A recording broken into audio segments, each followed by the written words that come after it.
Hello and welcome to Ag PhD. I'm Darren Hefty. And I'm Darren Hefty. Thanks for joining us today. One of the nutrients we've been getting a lot of questions on this year and that we just happen to be working on our farm as well is boron. We're going to talk about this mysterious nutrient that has a lot of importance to your crops. We'll also talk more about the 3-pre strategy in soybeans. I know we've discussed this quite a bit lately, but we continue to get a tremendous amount of questions about this, so we're going to answer some of the frequently asked questions about the 3-pre's today. We've also got a tough to control weed of the week that we'll explain how to stop on your farm. But first, here's our farm basics. Farm Basics is brought to you by the Liberty Link trait and Liberty herbicide from Bayer. The most reliable weed management solution, Liberty Link and Liberty herbicide are the link to efficient row crop production and sustainable weed management.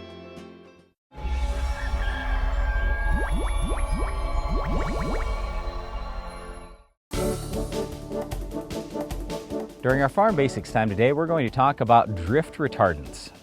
Well, farmers are spraying products out in their fields throughout the summer. There's going to be different things going on, whether it's weed control or disease control, insect control, those kinds of things. And one of the important things for farmers is that those products work. Another important thing is that they work in their field and don't end up in someone else's field. Yep.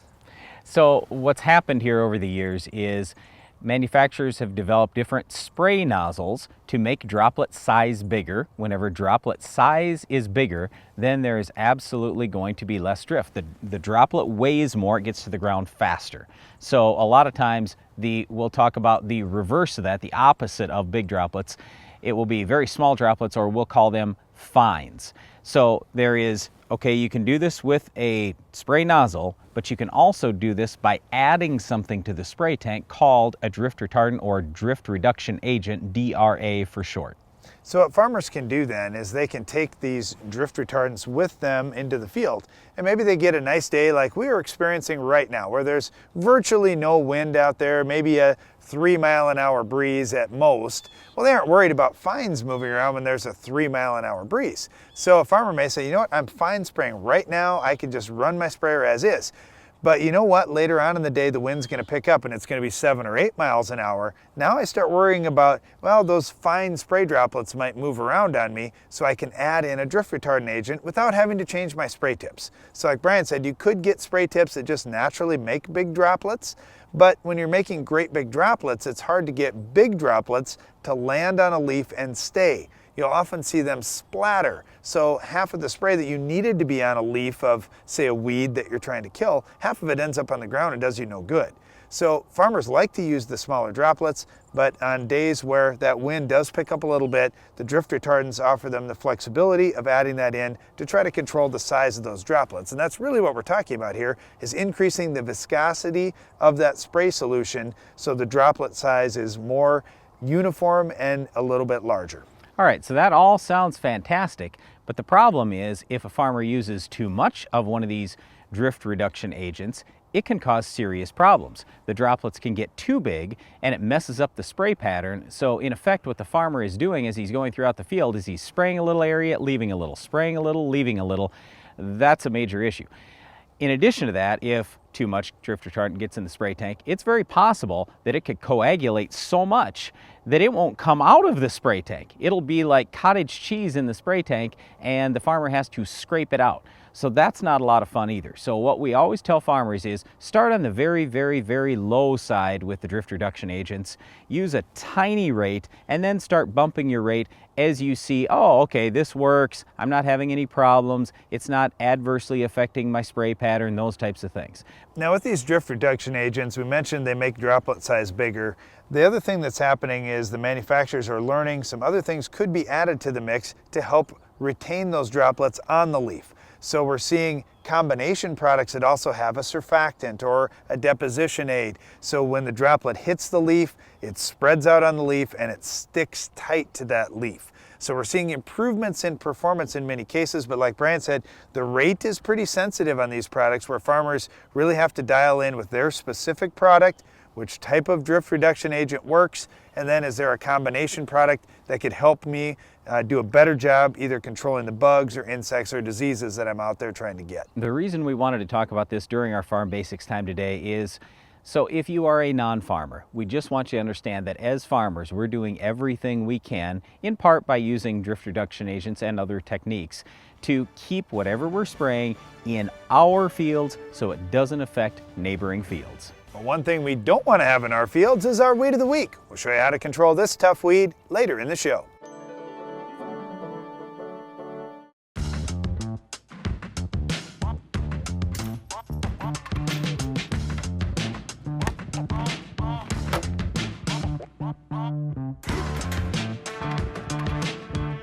In life, when you put the max in, you get the max out. It's no different for your corn, which is why 40 years of effort have gone into proving that Instinct and N-Serve nitrogen stabilizers do more than just stabilize nitrogen, they maximize nitrogen, so your corn gives you the max in return. Worthington Ag Parts, quality people, affordable parts, helping folks work the land, all ag equipment parts, for your machine, your tractors and combines are your extra set of hands, and day after day we'll keep you running, your ag partner, from sun up to sundown. Worthington Ag Parts, quality people, affordable parts. Grow your incentives, not weeds. Earn an additional $6 per acre in cash back when you apply XtendiMax herbicide with Vapor Grip technology on your Roundup Ready 2 Xtend soybeans, along with endorsed herbicides from Roundup Ready Plus Crop Management Solutions. Now you have the right tools to manage weeds and your bottom line. Visit growyouриncentives.com to see your total incentives opportunity. We started utilizing the Dual React system this year. You can adjust your speed and it automatically adjusts your sprayer tips. So you can slow down and you aren't building up huge droplets, or you can speed up and you're not throwing a mist that's drifting. Hypro, helping you spray better.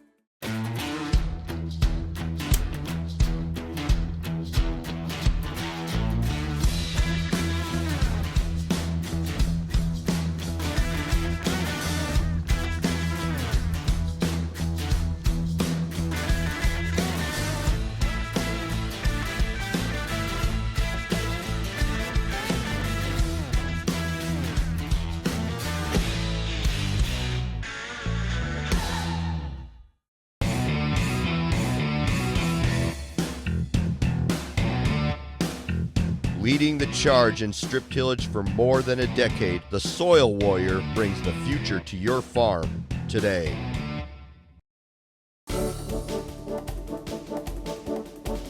Hopefully you are doing a good job with soil testing on your farm, and if you are testing for one of the micronutrients called boron. Today we're going to talk a little about boron, how to use it, when to apply it. All right, Brian, I'm thinking back to when I first got out of college, my first years as a full-time agronomist, and I was so excited. I was taking everything in. I'm talking to guys raising different crops, and there's a guy that I was talking to that raised alfalfa, and he said, you know what, Darren, boron is so important. I have to get boron out for my alfalfa. And I said, what about your corn and your soybeans and your wheat that you're raising? He's like, nope, don't worry about it there. Just worry about it in alfalfa. That's where it's important. And I was thinking, wait a second, how can a nutrient only be important in one crop? And then I think about, well, we hear zinc is important in corn and molybdenum may be important in soybeans and this kind of thing. You know what? It's really getting us off track where we think, yeah, there is just one micro I need to focus on in each crop. That is not the case. Boron is important in all those crops that we mentioned. We need some of that. It is a required nutrient. Yeah, and if you don't believe that, just look at the Ag PhD fertilizer removal app. Every crop you pull up, there is a requirement for boron on there. You have to have some boron. Now, the good news is you don't need much. The bad news is boron's leachable, kind of like nitrate. So when you think about a crop like corn or wheat, for example, do you ever think, you know what, I don't think I'm going to put any nitrogen on because I'm sure whatever I applied 5 years ago is still there? Of course not. You realize, oh boy, if I want to have a good corn crop or wheat crop or any other crop that needs nitrogen, I have to apply it this year. Same exact thing with boron. All right, here's a couple of other things about boron that I think have really gotten us off track here. You can call them myths or whatever you would like. One is that, you know, boron, my dad never put it on, so why should I worry about that?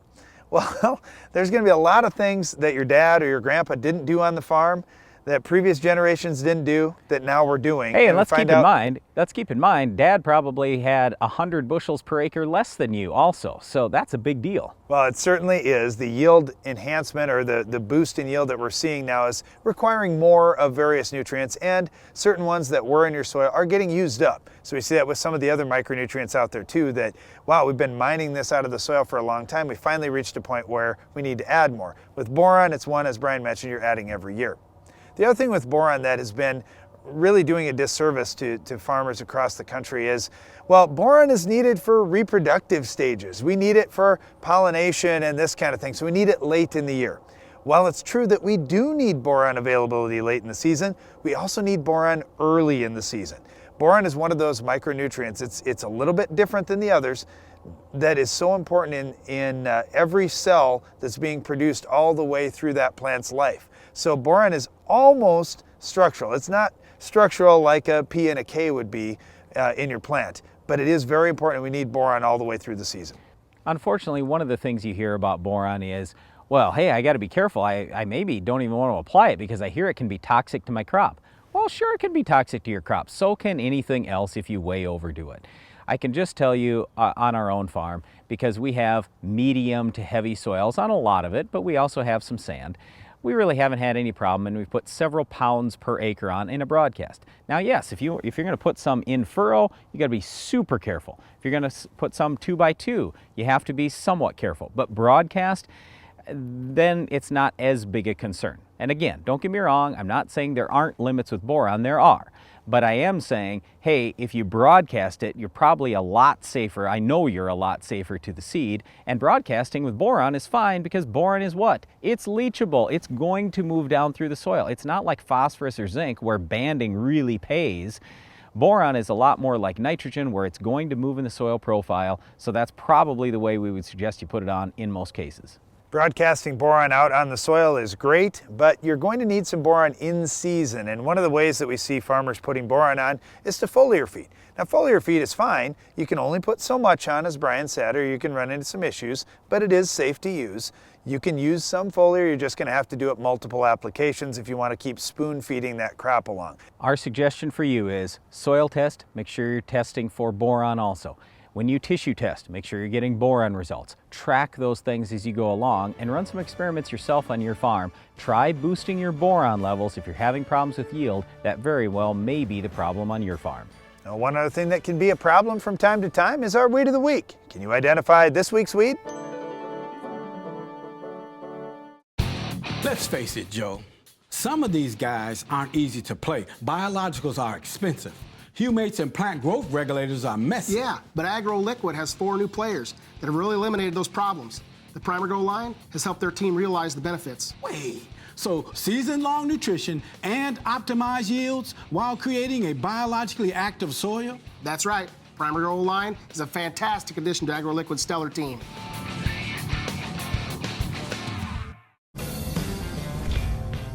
There are 6,272,640 square inches in an acre. We counted. Why? Because we designed the TigerMate 255 field cultivator and 2000 series early riser planter to maximize every single one.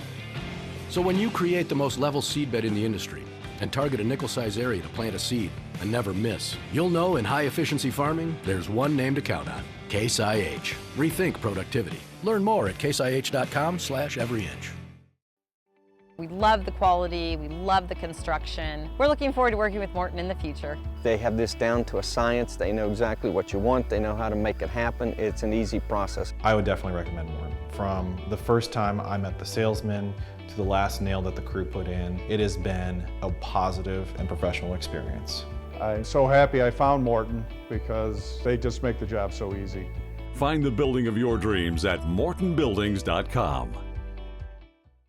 Introducing the SoilMax ZD48, the newest addition to the SoilMax Gold Digger lineup. The first plow designed for smaller class tractors, the ZD48 has been tested on tractors weighing between 10,000 and 16,000 pounds with excellent results. Designed for row crop farms, vineyards, irrigation, and specialty crop farms. The SoilMax ZD48 will install tile up to 48 inches deep, as well as install 3 or 4-inch tile. The ZD48 truly opens up the world of tile installation to more farms than ever before.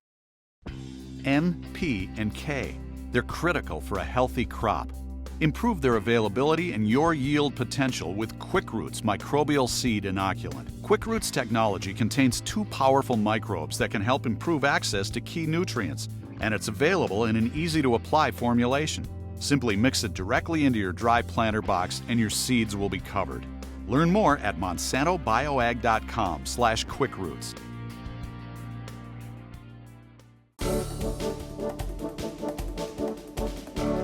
One of the things that we get the most questions about at Ag PhD is weed control in soybeans. How do I get this pre-emerge herbicide program to take out most of the weeds so I don't have to fight them post-emerge? So today we're going to address a few of those questions that we're getting. And Brian, one of the biggest ones has been around tillage. Well, yeah, but when we talk about this too, we should say our standard recommendation is use 3 pre-emerge herbicides.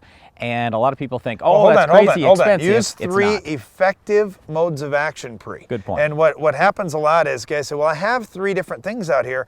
Sure, but one of them is an ALS and one of them is Roundup. And neither one of those 2 are working on quite a few weeds out there. Right. So we need to have 1. 3 different things that work. Right. And here's the challenge though, Brian, is back to this tillage question. I've got guys in conventional till that say, hey, I want to work on some trifluralin and I like to dig that in fairly deep. Can I do that with something like Authority MTZ, which would have a PPO and metribuzin? Okay, can you do it? Yes. Is it going to be super effective if you go deep? Probably not. So what I would suggest is if you want to disc, I'd probably disc first with the trifluralin or sonolan for that matter, either one is fine. And then come later, you're going to have to do something other than just disc. You're going to field cultivate, let's say. Okay, well then you can put the metribuzin and the Authority on with field cultivator. I'll just tell you, in our own operation, we'll put all 3 on right in front of the field cultivator. So yes, the trifluralin, I'd kind of like it a little bit deeper, but that's good enough. We're going to clean up a little bit of grass later on with Roundup. I'm not that worried about it, but understand trifluralin's pretty good on many of the Roundup resistant broadleaf weeds, including Palmer pigweed. All right, now from the no-till guys, one of the common concerns that they have is, am I digging too much dirt out with the planter? If I put my pre's out ahead, am I going to have weeds in the row? That very well could be a problem. So if you are moving a lot of dirt with your planter, you should probably spray right after you plant. Now, unfortunately, Prowl is the only product you can use in no-till. You can't use trifluralin or sonolan. And Prowl isn't labeled north of I-80. Check the label. They may change things by spring, who knows. And the reason why is because if you get too much Prowl there and you have a big rain right as the plant is emerging, you actually can cause a problem with the stem. All right, now a couple of questions about... Hey, one thing I should say too, if you can't use Prowl, then the next best bet is to use a Group 15 like dual or residual. I do prefer that you save those for post. The yellows can't be used post, but the Group 15s can be used post. So we'd rather see you use the 3 pre's, PPO, metribuzin, and a yellow, followed by early post Group 15. Okay, rates, Brian. A couple of questions that we get frequently. One is metribuzin. I haven't used metribuzin for 20 years. Now you're telling me to use it again. What rate works for my soils and how do I know how to determine that? Well, first of all, you can look on the label. Label's the law, so follow that. But I would tell you, 2/3 of a pound is kind of the standard full rate. Well, we really never recommend 2/3 of a pound. We recommend 1/3 of a pound at most. So we're already down to a half rate. So we've already safened it up quite a bit. Then if you've got a pH over 7.4, our standard deal is go right down to 1/6 of a pound. So now you're at 1/4 of a rate. The odds that you're going to hurt your crop at 1/4 of a rate are slim to none. But if you have pure sand, or if you have, let's say, an 8.5 pH, you might want to cut that rate even further or potentially not use it. All right, the other thing with rates is if I use 3 effective modes of action pre, do I have to use full rates of each? Well, you want to get great weed control. So you want to use as much metribuzin as you can. For example, if I have a soil pH of 6.5, there's no question I'm using 1/3 of a pound because that'll give me more weed control than 1/6 of a pound. The reason why we talk about cutting rates in high soil pHs is 1/6 of a pound in a high soil pH will work the same as 1/3 of a pound in low pH. It's just more active in that high pH.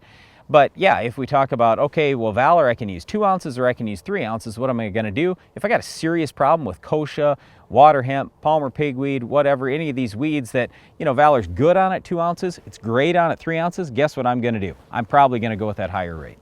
The other question that we get is in some of these combination pre's there are modes of action like first rate, for example, and authority first or sonic. And we get confusion across the country of, if I use authority first now, can I still use first rate again for help on cleaning up mare's tail? Okay, so here again, you want to check the label and follow the label. But I would tell you there's no possible chance I'm doubling up on first rate. We've seen carryover issues. There's no way I'm doubling up on Flex Star or Pursuit or some of those types of products. So you have to be super careful what you put on pre so you don't double up on it post. And that's part of the reason why we say use these 3 pre's that we recommend, because they can't be used post anyway, and you're not going to double up on anything going post anyway. And last question I've got is rainfall. How much rainfall does it take to activate incorporated pre's versus pre's that are laid on the soil surface? It's going to take less if you incorporate it. So if you aren't going to incorporate, we would suggest putting it on as early as possible so you have more chance for rain. It doesn't take a lot of moisture in the soil to get these things somewhat activated. It does take a fair amount of moisture to get any residual herbicide super activated. Using 3 effective modes of action, pre-emerge on soybeans has dramatically improved weed control across the country. We'd encourage you to try it on your farm. One of the weeds that it may help you with is our Weed of the Week. We'll show you what will control this weed coming up next. The Weed of the Week is brought to you by Dow AgroSciences. Finish the fight against tough weeds with the Enlist Weed Control System.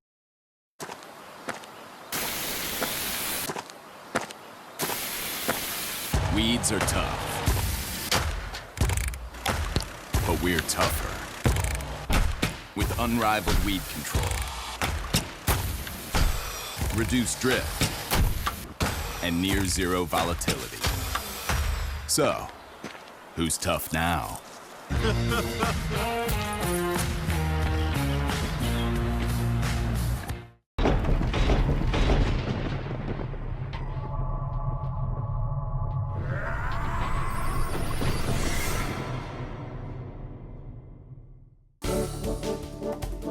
Our Weed of the Week is common mallow. Common mallow is one of those what I would call barnyard weeds. We often see it in fields where manure was spread, and we see it around farmyards and acreages. It's a very common weed, and we call it common mallow. Now, there are different types of mallow. Common mallow is not especially difficult to control in grassy areas, in yards, these kinds of places. We have a new option, though, that is working even better. We really like any of the new 2,4-D choline products, whether that's Enlist 1 or if you look at Freelex. Depending on where you're using that, you can check the label in your area to see what's labeled. Those would be great choices because we don't have the volatility that we used to have with the old amines and esters that were commonly used. Here's the problem that I see with common mallow, though, is people use inferior rates. They use too low a rate. Part of the problem is when you go to the hardware store and buy some watered down 2,4-D, there's just not a lot of active ingredient there, and then you mix it with a whole bunch of water. So now your droplet is very diluted. That's not the way to kill this particular weed. You've got to bump the rate, get the real stuff, go to your ag chemical retailer and get some good 2,4-D. Like Darren said, Freelex is probably the product of choice. All right, my weed control options that I really like in corn, I like Verdict down, I like Status over the top. Adding a ½ pound of atrazine really helps it out post-emerge as well.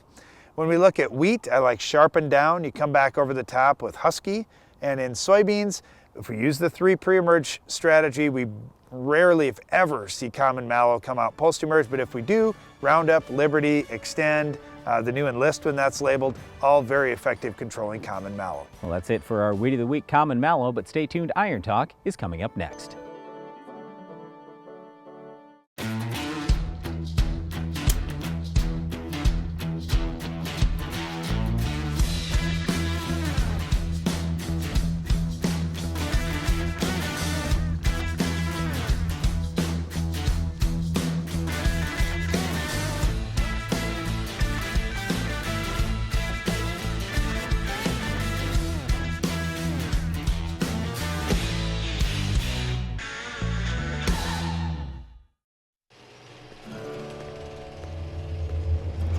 Out here, great yield starts with great weed control. That's why I choose the system that makes the difference. The system I put to work, because only I know what it takes out here. Yield's what it's all for. But keeping my fields clean all season, that's what it's all about. This is my field. This agro-liquid line is something special. A lot of really impressive playmakers. Take a look at Sure K. This guy is an enigma. But wrap your head around the exceptionally high plant response when compared to conventional potassium sources, the research-proven plant availability, plus flexible application options and mixing capabilities. Really stellar performance stats.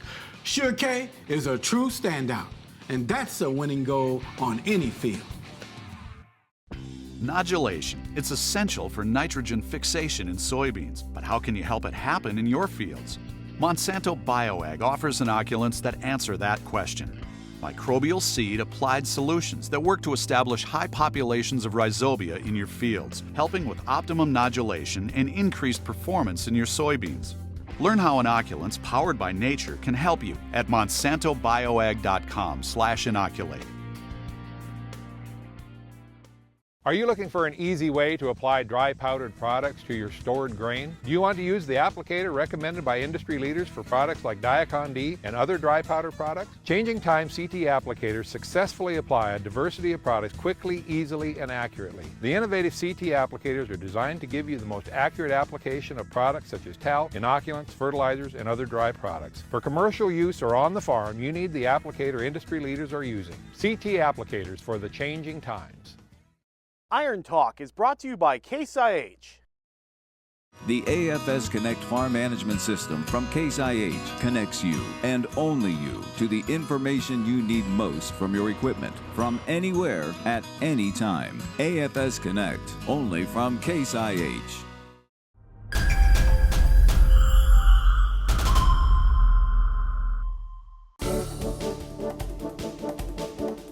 As I talk to farmers post-harvest, it's apparent there is a great deal of stalk lodging and what I would term as lazy or leaning plants in soybean fields across the country this year.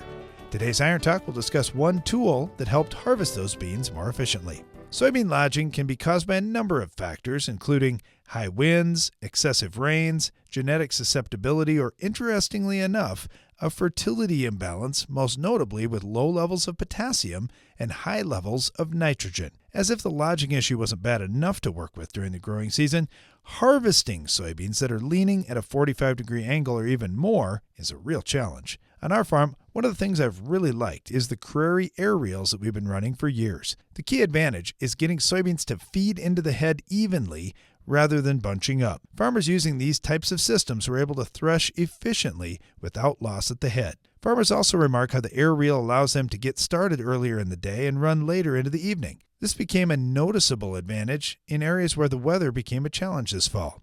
On our farm, we were just able to run faster using the air reel than we were without it. Of course, all these benefits of the air reel system are not dependent on having lodged soybeans. You'll see similar improvements in performance in any soybeans that you harvest, as well as other crops such as wheat and lentils. If you've had trouble getting an even flow of material into your combine at harvest, or just getting harvest done as quickly as you'd like to, trying out an air reel system might be the answer for you. That's all for today's Iron Talk, and now, back to the show. Closed captioning for Ag PhD is sponsored by Norwood Sales. The Quick Belt from Norwood Sales is your all-around grain handling solution. Our conveyor-based system uses an 18-inch belt and a 10-inch tube, which minimizes seed damage while moving more than 10,000 bushels an hour. Keep your grain and your farm moving with the Quick Belt from Norwood Sales. Well, we hope you've enjoyed our show for today. If you're looking for more agronomic information, we invite you to tune in to the Ag PhD radio show. We're on Sirius XM channel 147 at 2 p.m. Central each weekday. And don't miss the next Ag PhD TV show. We'll have another Weed of the Week, Farm Basics, Iron Talk, and a whole lot more. I'm Darren Hefty. And I'm Darren Hefty. Thanks for watching Ag PhD. Soil is nature's filter to keep contaminants out of our water. As rain falls on soils and seeps down through, the minerals and microbial life in the soil remove and detoxify nutrients as well as inorganic materials. To learn how farmers manage soil and groundwater, visit the Responsible Nutrient Management Foundation at rnmf.org.